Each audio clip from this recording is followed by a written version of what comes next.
John and I arrived here April 1st. I mean, I've been in America before as an exchange student, in April 1st, 1990. That's when Higgin was here a year earlier than us. We never imagined, the journey that would be like, because shortly after, fate has its way of working.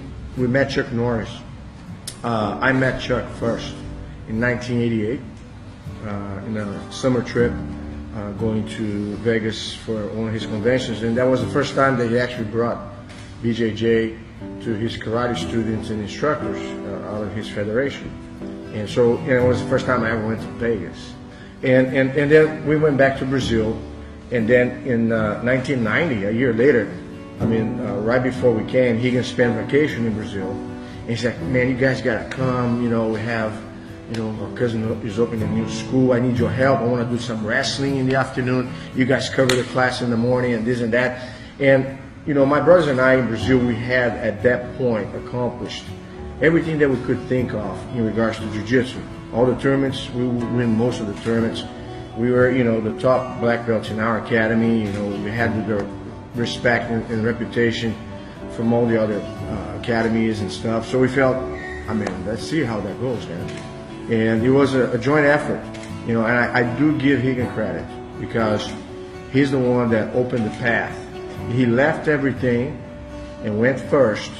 He came back and said, man, you gotta make it here too. You gotta come here. Believe me.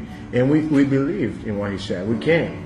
And it was not that much later that we felt our path was destined to be, with the brothers.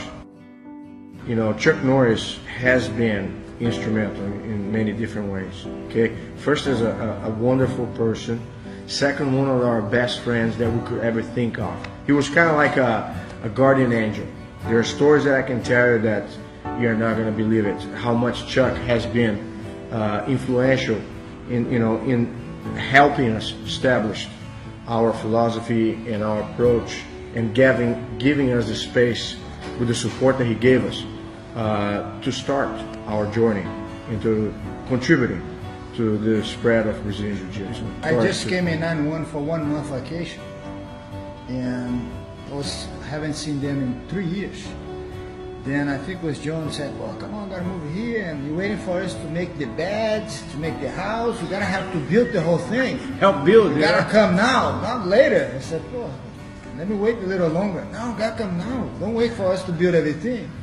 Then they convinced me, and 6 months later, I just moved in. My dad, until he died on the year that we came to America, 6 months after we arrived. I would say our father was a judge. He gave us integrity. He gave us example on what it is to be, a provider. Good ethics, honesty. Very good ethics. He could have compromised. Brazil has had it's still nowadays deals with briberies and corruption, things like that. And my dad had many opportunities to take shortcuts and make a lot of money, and he never did.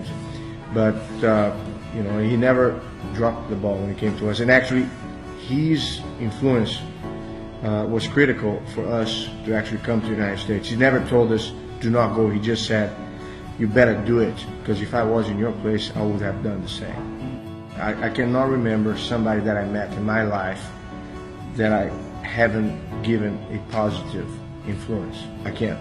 Every single person I met, even somebody that disliked me, even when we had differences and stuff, we sorted things out.